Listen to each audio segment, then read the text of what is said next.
การที่เราติดโซเชียลมีเดียทำให้เราวอกแวกง่ายขึ้นหงุดหงิดง่ายขึ้นเรียกร้องมากขึ้น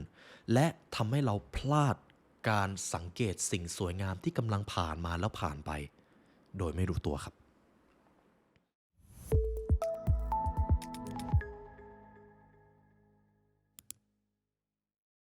บางครั้งชีวิตก็จะส่งโจทย์ยากๆมาให้ถูกต้องไหมครับบางครั้งคุณอยากมีอิสรภาพในชีวิตแต่ก็ไม่รู้ว่าจะสร้างวินัยตัวเองขึ้นมาอย่างไรถึงแม้มันจะมีบางอย่างที่เราควบคุมไม่ได้แต่จะมีอยู่สิ่งหนึ่งซึ่งสำคัญมากและถ้าคุณควบคุมสิ่งนี้ได้คุณจะควบคุมทุกอย่างในโลกนี้ได้เลยสิ่งนั้นครับคือตัวท่านเองเพียงแค่ว่าคุณไม่ยอมแพ้และวินัยชีวิตจะเป็นเครื่องมือสำคัญที่ทำให้คุณก้าวข้ามผ่านสิ่งนั้นไปได้สัมมนานี้ครับจัดขึ้นในเดือนสิงหาคม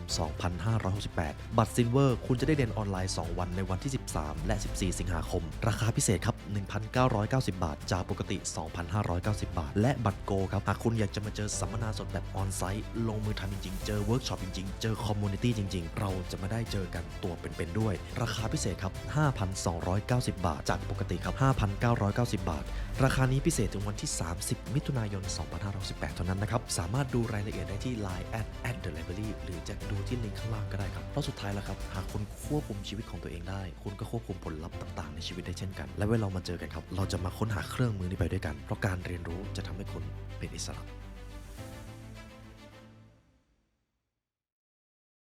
ถ้าคุณรักในการพัฒนาตัวเองครับทุกท่านโปรดกด Subscribe ให้ The Library เพื่อเป็นส่วนหนึ่งของ1ล้านซับด้วยครับได้ไหมครับกดข้างล่างเลยครับทีนี้เรามาดูพาร์ทที่2ครับพาร์ทแรกเราจบเรื่องอาหารไว้นะครับพาร์ทที่2เราจะพูดถึงเรื่องของความเบื่อหน่ายก่อนที่เราจะไปถึงบทนี้ผมจะมีส่วนหนึ่ง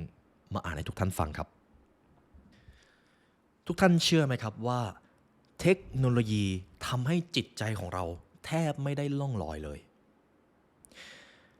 ในทุกวันนี้เรามีโทรศัพท์ทีวีคอมพิวเตอร์และอุปกรณ์ดิจิทัลอื่นๆให้ใช้ตลอดซึ่งวันๆครับคนอเมริกันทั่วไปหยิบโทรศัพท์ดูเฉลี่ยนะครับ 2,617 ครั้งเยอะใช่ไหมครับและคนอเมริกันใช้เวลาถึง2ชั่วโมง30นาทีจ้องหน้าจอเล็กๆนั่นถ้าแค่นี้ฟังแล้วแย่ครับยังมีงานวิจัยหนึ่งระบุไว้ว่ามีผู้ใช้งานหนักใช้เวลาดูโทรศัพท์มากถึงวันละ4ชั่วโมงบวกครับทุกท่านลองคิดดูนะครับ1วันมี24ชั่วโมง4ชั่วโมงหายไปกับการดูในโทรศัพท์และการดูโทรศัพท์4ชั่วโมงนั้นผมเชื่อว่า5ใน10แล้วกันครับไม่ใช่สิ่งที่จำเป็นต้องดูในรายวิชาหนึ่งซึ่งคุณไมเคิลเป็นอาจารย์สอนครับที่มหาวิทยาลัยเนวาดาลาสเวกัสพบว่านักศึกษาเมื่อจะต้องเช็คข้อมูลเวลาที่พวกเขาใช้เวลาดูจอโทรศัพท์มีรายงานหนึ่งบอกครับว่านักศึกษาใช้เวลาเฉลี่ยวันละ7ชั่วโมง44นาทีส่วนอีกรายงานหนึ่งหนักกว่าครับก็คือวันละ8ชั่วโมง32นาที8ชั่วโมงหมดไปกับการจ้องโทรศัพท์และก่อนที่เราจะไปกันต่อครับถ้าผมเดานะครับโทรศัพท์คุณผู้ฟังน่าจะมีตัว track ที่ว่าคุณดูหน้าจอไปกี่ชั่วโมงแล้วผมขอให้คุณลองหยิบโทรศัพท์มาตอนนี้เลยครับอย่าเพิ่งปิดคลิปนะครับหยิบโทรศัพท์มาครับแล้วก็ลองดูหน่อยครับว่าวันนี้คุณใช้เวลากับโทรศัพท์ไปกี่ชั่วโมงแล้วเสร็จแล้วลองคอมเมนต์ให้หน่อยครับหากตอนนี้เป็นตอนเช้าผมอยากให้คุณดู tracker ตัวเมื่อวานเพื่อที่คุณจะได้บอกสถิติจริงๆถ้าเป็นผมนะครับของผมอาจจะอยู่ในช่วง1ชั่วโมงจะพยายามไม่ให้เกิน2ชั่วโมงอันนี้คือเริ่มฝืดแล้วนะครับและผมเชื่อว่าส่วนใหญ่ค่าเฉลี่ยจะเกิน2ชั่วโมงแน่นอนลองคอมเมนต์หน่อยครับว่าคุณใช้เวลากับโทรศัพท์ไปนานแค่ไหนและคุณจะเริ่มเห็นเวลาที่สูญเสียไปกับหน้าจอเล็กๆนี่ครับและหนึ่งในสิ่งที่มันเป็นผลกระทบเขาบอกว่าก็เพราะโซเชียลมีเดียแน่นอนครับโซเชียลมีเดียพยายามดึงเวลาของเราอยู่เสมอกับอีกอย่างหนึ่งก็คือนิสัยเรามักจะใช้เวลาจ้องโทรศัพท์เพราะว่าเราไม่สามารถต้านทานโดพามีนที่เราได้รับจากการที่เราดูสื่อบันเทิงหรือเห็นแจ้งเตือนต่างๆนานาได้โทรศัพท์ทำสิ่งนี้ได้ดีมากและปัญหาที่มันตามมาก็คือก็เพราะสิ่งนี้ครับ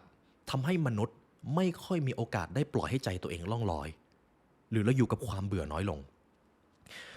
ทีนี้เรามาดูตรงนี้ครับสำหรับหนังสือเล่มนี้ครับเขียนเอาไว้แบบนี้ครับสภาพที่สังคมโดยรวมขาดความเบื่อหน่ายจะเป็นเหตุให้จิตใจของมนุษย์เหนื่อยล้าจนถึงขั้นวิกฤตครับ ยังจำโมเมนต์ที่คุณแค่ตั้งใจจะไปอาจจะเล่นโซเชียลมีเดียสัก5นาที10นาทีถ้าดีหน่อยก็คือคุณเล่นแล้วหยุดได้แต่ถ้าแย่หน่อยก็คือคุณไถยาวเกิน10นาทีแต่สิ่งที่มันเกิดขึ้นต่อจากนั้นก็คือคุณจะเริ่มรู้สึกเหนื่อยถูกต้องไหมครับคุณเริ่มรู้สึกล้าแปลกๆอยู่ดีๆคุณก็หงุดหงิดอยู่ดีๆคุณก็รู้สึกเสียดายเวลาแล้วคุณก็อธิบายไม่ได้นี่คือสิ่งที่มันเกิดขึ้นเมื่อเราหลีกเลี่ยงความเบื่อด้วยวิธีที่ขออนุญาตนะครับเป็นวิธีที่มักง่ายแล้วกันครับผลวิจัยแสดงให้เห็นว่าการรุกของสื่อที่เราเสพผ่านหน้าจอทำให้คนติดนิสัยจู้จี้จุกจิกไม่อดทนวอกแวกและเรียกร้องมากขึ้นทุกทีครับตามที่นักวิเคราะห์สื่อรายงานเขาได้สรุปไว้ครับว่าสมองจะทำงานหนักและโซเชียลมีเดียทำให้สมองของเราทำงานหนักเกินอีกทั้งขาดการบำรุงรักษาและมันไปเชื่อมโยงกับอาการซึมเศร้าไม่พอใจรู้สึกว่าชีวิตผ่านไปไวและทำให้เรายิ่งพลาดความงามของชีวิตซึ่งจะปรากฏให้เห็นก็ต่อเมื่อเราเบื่อและก็สังเกตผมขออนุญาตสรุปง่ายๆนะครับการที่เราติดโซเชียลมีเดียทำให้เราวอกแวกง่ายขึ้นหงุดหงิดง่ายขึ้นเรียกร้องมากขึ้นและทำให้เราพลาดการสังเกตสิ่งสวยงามที่กำลังผ่านมาแล้วผ่านไปโดยไม่รู้ตัวครับผมคงไม่ด่าโทรศัพท์ไปมากกว่านี้นะครับเพราะว่าจริงๆแล้วมันคือเรื่องของวินัยตัวเองแน่นอนครับเราควบคุมไม่ได้เลยว่าการตลาดต้องการเวลาเรามากพวกเขาสามารถทำให้จิตใจของเราไปสนใจสิ่งเหล่านั้นได้เยอะมากแต่สุดท้ายแล้วครับเราคือผู้รับผิดชอบชีวิตตัวเองครับและต่อจากนี้เราจะมาเริ่มรับผิดชอบชีวิตตัวเองกัน นอกจากความเบื่อหน่ายจะช่วยสุขภาพจิตเราแข็งแรงแล้วนะครับแต่อีกผลลัพธ์หนึ่งที่มันจะมอบให้คุณก็คือคุณจะมีไอเดียคุณจะมีความคิดสร้างสรรค์เมื่อคุณอยู่กับความเบื่อได้นานมากพออันนี้ผมขออนุญาตแถมวิธีแล้วกันครับถ้าสมมุติว่าการอยู่กับความเบื่อหรือการจะดีเวิร์กมันยากมากเลยจะมีตัวช่วยหนึ่งแล้วกันครับทุกท่านเคยได้ยินเรื่องของ Keystone Habit ไหมครับที่ว่าเมื่อเราทำนิสัยนี้เสร็จนิสัยต่อไปมันจะตามมาหนึ่งใน Keystone ที่ผมใช้เพื่อที่จะ Deep Work ก็คือการกินยาบำรุงหรือ Supplement ที่ทำให้ผมโฟกัสได้มากขึ้นและเมื่อผมกินเข้าไปผมจะรู้สึกว่าผมจะต้อง Deep Work และตัวนั้นก็คือ Focus ครับอันนี้คือผมกินจริงๆนะครับก่อนที่ผมจะเริ่มทำงานขอบคุณทาง Life Edition นะครับที่สนับสนุนสิ่งนี้มาให้สามารถดูได้ที่ลิงก์ข้างล่างนะครับพอดีเราเป็นแบรนด์ Ambassador ซึ่งกันและกันขอบคุณอาจารย์โอมครับซึ่งทุกท่านครับคุณจะใช้ Supplement ตัวไหนก็ได้ครับสมมุติคุณรู้สึกว่าการโฟกัสเป็นอะไรที่ยากมากลองหายาบำรุงก่อนแล้วกินก่อนที่คุณอาจจะทำสมาธิหรือก่อนที่คุณจะทำงานและคุณจะ Deep Work ประมาณนี้ครับอย่างต่อไปก็คือการที่คุณเบื่อแน่นอนครับการที่คุณไม่ได้เล่นโทรศัพท์ไม่ได้ดูโซเชียลมีเดียไม่ได้ดูแชทมันอาจจะทำให้คุณเบื่อแต่ความเบื่อเหล่านี้ครับจะทำให้คุณค้นพบไอเดียสร้างสรรค์มหาศาลครับลองอบรับความเบื่อนี้ดูลองเปลี่ยนจากการดูโทรศัพท์ให้น้อยลงเป็นลองเบื่อให้นานขึ้นหรืออีกทริคหนึ่งแล้วกันครับอันนี้จะแอดวานซ์ไปอีกระดับหนึ่ง วันเสาร์หรือวันอาทิตย์เลือกมา1วันครับวันที่คุณจะไม่จับโทรศัพท์ไม่ดูโซเชียลมีเดียเลยและคุณจะรู้ครับว่ามันไม่ง่ายครับถ้าไม่เคยฝึกลองทำดูครับอันนี้เป็นอีกวิธีการหนึ่งกับอย่างต่อไปครับสมมติว่าผมมีวิธีหนึ่งที่ว่าคุณจะอยู่กับความเบื่อได้ทันทีเลยประสาทสัมผัสของคุณจะโดนเปิดและคุณจะมองเห็นสังเกตถึงความงดงามที่ผ่านมาแล้วผ่านไปได้ดีขึ้นอีก10 เท่าหากผมมีวิธีนี้คุณอยากรู้ไหมครับสิ่งนั้นคืออะไร คำตอบจากหนังสือเล่มนี้นะครับการอยู่กับธรรมชาติครับการอยู่กับธรรมชาติครับหากคุณผู้ฟังท่านใดชอบไปเดินป่าชอบไปตั้งแคมป์ชอบไปนอนป่าค้างคืนคุณจะเข้าใจสิ่งนี้มากๆว่าเวลาเราเดินป่าประสาทสัมผัสของเราจะถูกเปิดโดยเฉพาะป่าใหญ่ๆถ้าเป็นบ้านเราก็เขาใหญ่ถูกต้องไหมครับหนังสือเล่มนี้บอกครับหากเราใช้เวลาอยู่กับธรรมชาติมันจะคล้ายกับการปลีกวิเวกตัวเองไปฝึกสมาธิประสบการณ์นี้ไม่มีค่าใช้จ่ายและคุณไม่ต้องมีผู้ชี้นำเพียงแค่ว่าคุณห้ามหลุดไปอยู่ในโลกดิจิทัลระหว่างอยู่ท่ามกลางธรรมชาติเหล่านั้นมนุษย์โลกสมัยใหม่มีคลื่นสมองไฮเบต้าครับแล้วการอยู่ท่ามกลางธรรมชาติจะทำให้มนุษย์กลับมาเชื่อมโยงกับคลื่นสมองอัลฟาได้มากขึ้น ซึ่งเป็นคลื่นสมองที่เกี่ยวเนื่องกับความสงบนะครับตรงนี้ขออนุญาตไม่ลงลึกผมเลยได้ข้อสรุปอย่างหนึ่งครับหาเวลาไปอยู่กับธรรมชาติหากคุณไม่ได้จริงๆการเดินในสวนการสมมติคุณอยู่คอนโดผมเชื่อว่าคอนโดหลายที่ก็จะมีสวนให้เดินเล่นนั่นก็เป็นธรรมชาติครับแก้ขัดได้บ้างแต่ถ้าจะให้ดีหน่อย2 เดือนครั้งหนึ่งหาเวลาไปเดินป่าแล้วมันเป็นการพาตัวเองไปทำมิโซงิด้วยนะครับสำหรับท่านใดที่ไม่เคยเดินขึ้นเขาเลยมิโซงิก็คือการทำในสิ่งที่มันไม่น่าจะสำเร็จและมันท้าทายศักยภาพของเราและเมื่อมิโซงิเสร็จคุณจะได้ทำพิธีซูมิคิริที่เราพูดกันไว้ในพาร์ท 1นะครับอันนี้คือเรื่องของธรรมชาติกับอีกเรื่องหนึ่งครับนี่คือสิ่งที่มนุษย์อยู่ด้วยได้ยากมากขึ้นถึงแม้มันจะสำคัญกับเรามากๆเลยก็ตามหากเราอยู่กับสิ่งนี้ได้เราจะค้นพบไอเดียเราจะเข้าใจตัวเองมากขึ้นเราจะได้ทบทวนถึงประสบการณ์ในชีวิตได้อย่างมีประสิทธิภาพครับสิ่งนั้นคือความเงียบและความโดดเดี่ยวคุณไมเคิลอีสเตอร์ครับเขาบอกว่าความเงียบคือการเยียวยาซึ่งหวังผลได้สำหรับคนที่มีบาดแผลทางใจโดยเฉพาะทหารผ่านศึกซึ่งมีอาการ PTSD การไปพักสมองในห้องเงียบจะเป็นสิ่งที่ทำให้คนได้ค้นพบสรรพเสียงของตัวเองซึ่งในเมืองอาจจะไม่สามารถให้สิ่งนี้ได้สักเท่าไหร่นักการได้ยินซุ้มเสียงธรรมชาติที่เราวิวัฒนาการมาจะช่วยกล่อมให้จิตใจของเราสงบลงเมื่อนักวิทยาศาสตร์ค้นพบครับในประเทศอังกฤษเขาพบว่าคนที่ฟังเสียงธรรมชาติอย่างเสียงน้ำเสียงลมจะมีระดับความเครียดลดลงมากกว่าอย่างมีนัยสำคัญเมื่อเทียบกับคนที่ฟังเสียงสังเคราะห์เสียงสังเคราะห์ก็คือเพลงหรืออะไรก็ตามที่มันไม่ใช่เสียงจากธรรมชาติเสียงรถยนต์เสียงเครื่องบินคุณผู้ฟังยังจำโมเมนต์ที่คุณไปนั่งอยู่ริมน้ำคุณได้ยินเสียงน้ำคุณได้ยินเสียงลมคุณได้ยินเสียงนกร้องคุณได้ยินถึงเสียงต่างๆที่มันเป็นธรรมชาติพัดผ่านมาทางคุ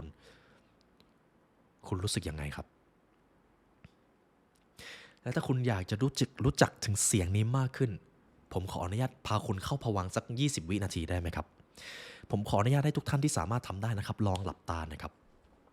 ผมลองให้คุณลองคิดภาพว่าตัวเองกำลังนั่งอยู่ที่หาดทรายมีสายลมจากทะเลพัดผ่านมาทางคุณมีเสียงนกร้องมีเสียงน้ำกระทบชายหาดคุณรู้สึกอย่างไรครับ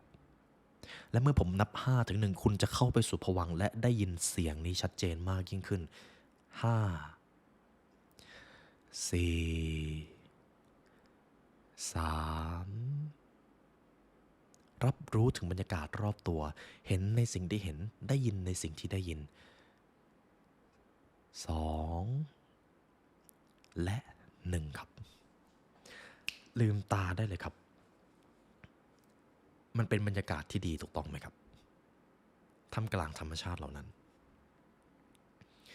และนี่แหละครับคือสิ่งที่จะทำให้ไอเดียของคุณความคิดของคุณหรือแม้แต่จิตวิญญาณของคุณได้รับการชำระล้างนั่นเองดังนั้น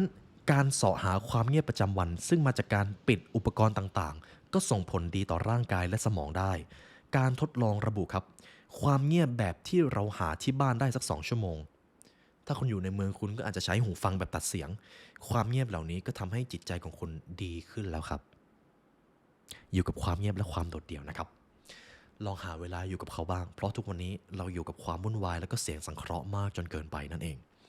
และนี่ก็คือบทเรียนจาก Comfort Crisis ในพาร์ทที่2นะครับเรื่องของโภชนาการ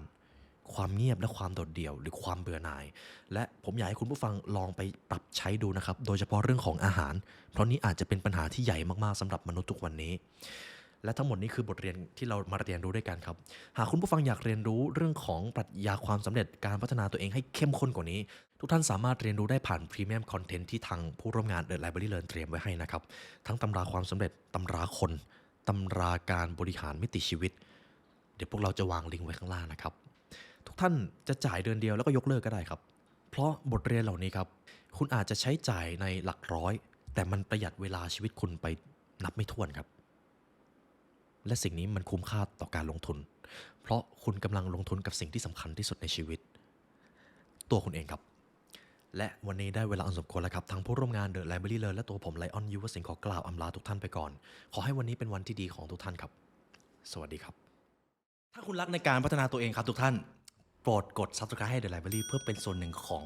1 ล้านซับด้วยครับได้ไหมครับกดข้างล่างเลยครับ